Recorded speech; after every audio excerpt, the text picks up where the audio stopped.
Η προσευχή των πατέρων της Όπτινα. Κύριε, βοήθησέ με να αντιμετωπίσω με ψυχική γαλήνη όλα όσα θα μου φέρει η σημερινή ημέρα. Βοήθησέ με να παραδοθώ ολοκληρωτικά στο Άγιο θέλημά Σου. Στην κάθε ώρα αυτής της ημέρας, φώτιζέ με και δυνάμωνέ με για το κάθε τι.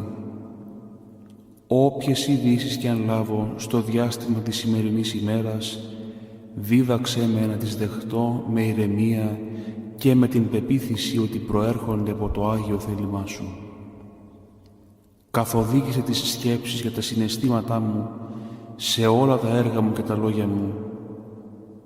Σε όλες τις απρόοπτες περιστάσεις μη με αφήνεις να ξεχάσω ότι τα πάντα προέρχονται από Σένα. Δίδαξέ με